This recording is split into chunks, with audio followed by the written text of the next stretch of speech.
Hey everyone, today we're going to be installing LS2 Corvette engine covers on my Pontiac G8 GT.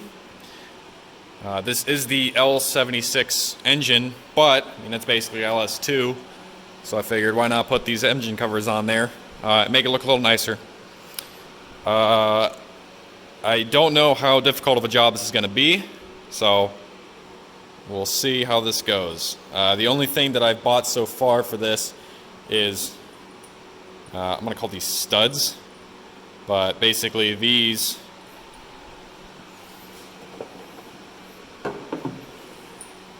are what your grommets go into. You push those down and then they stay in. And then it looks like maybe we connect to the fuel rail, and that's how we stay connected. And you can see that these threads actually go in right there,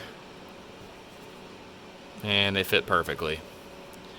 And I'll tighten all those down. No Loctite or anything, won't do them super tight.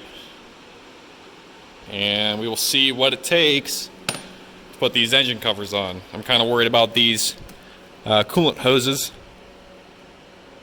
Other than that, I'm not sure what it's going to take. So we'll see how it goes. So it looks like these are a 10mm, and unfortunately I can't find my 10mm socket. But if you had a 10mm socket, this is probably pretty easy. This shouldn't be too bad though.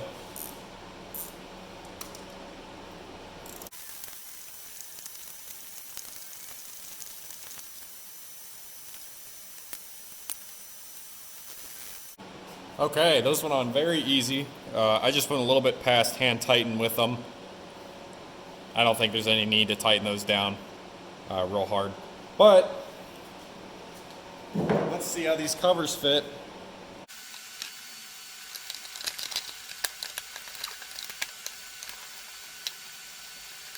Okay, so I immediately see that that is the incorrect spot for that.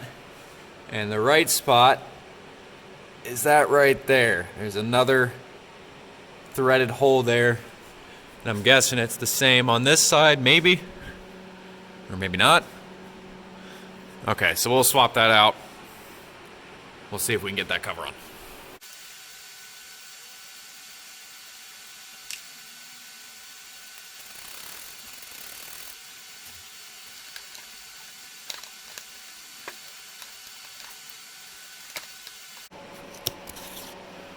Okay, the back one grommet I got on. I was worried I was gonna have to take that fuel rail input line off, but they got that little notch there, and this thing's actually pretty flexible, so I was able to get it around it. Now the front side, we do have a problem. Looks like on a Corvette, the power steering fluid reservoir is not here. So in order to get our grommet on, we are gonna have to cut this. And we'll just cut a small hole here, and I'm gonna just use a die grinder, maybe a Dremel, probably the die grinder though for that. And then after that, it looks like maybe we could shove it on.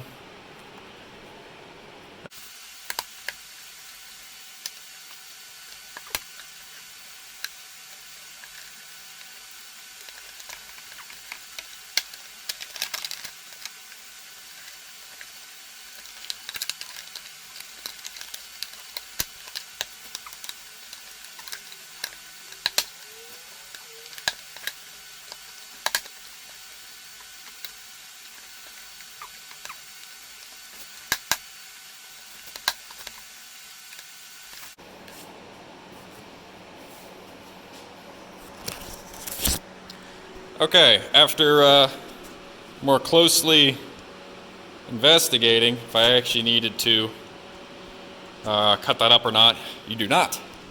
It is a tight fit. You can get that in there though. It is bent a little bit, it looks like.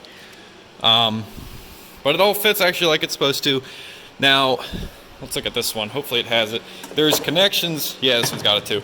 There's these connections here, and they go on your fuel rail. So those took a solid smack to get on, but they're on there now. It's pretty tight. So that's the driver's side, and that took no modification. So I'm optimistic about the passenger side. It looks like that's going to be, if you ever got to take that off, that's going to be real easy. That's no problem. Okay, so we'll look at the passenger side now.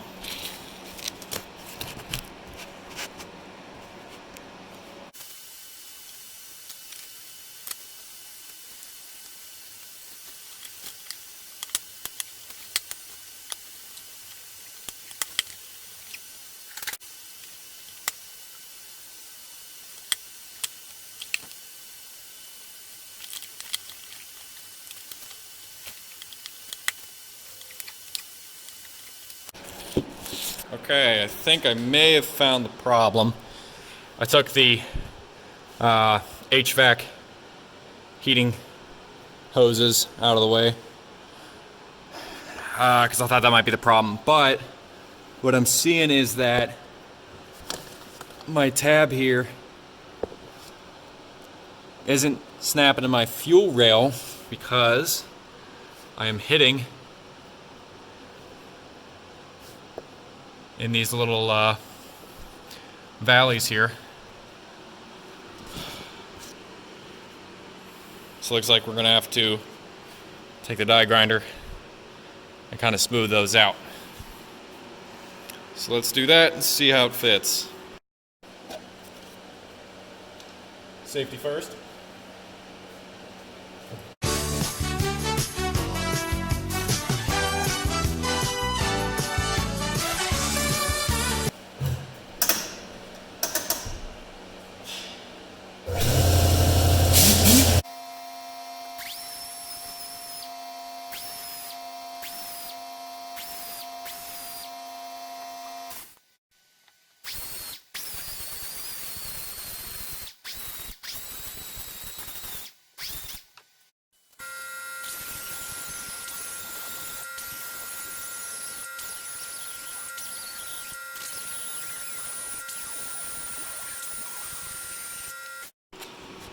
So I got my passenger side on now. I don't like that gap I got there and there, but I gotta live with it because I already cut it. But I think I'll be the only one that notices. I ended up just taking my dipstick and I just bent it out of the way a little bit. I wish I would have thought of that before I scratched the cover up, but it doesn't look too bad. I'm going to take the driver's side off and actually cut it here because it seems like it wants to pop out, and I think it's probably going to if I go over a decent sized bump or something. So we'll pop that off and just cut a little square here so we're not hitting our power steering reservoir. Okay, so I took the driver's side off and I cut a small square in it just to fit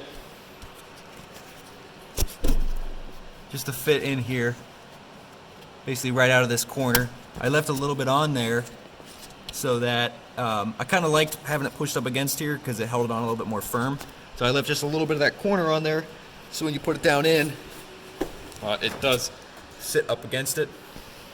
It actually holds it on a little bit more firm, but it's on there good. Passenger side's on there good. So we're good to go. So with a little bit of modification, you can fit an LS2 Corvette engine cover on your L76 engine on your Pontiac G8 if you wish to do so. I like the look of it. It'll look nice if I have to open the hood at a car show or something. Just a nice little touch. So thank you all for watching. I'm going to be putting a video up shortly on replacing the clock spring because it broke. In that video, when you replace the clock spring, you also have to take out your airbag, and you also have to take out the steering wheel. Also, the turn signal stock with it. So that'll be a how-to video on all that fun stuff. So thanks for watching. I'll see you guys in a little bit.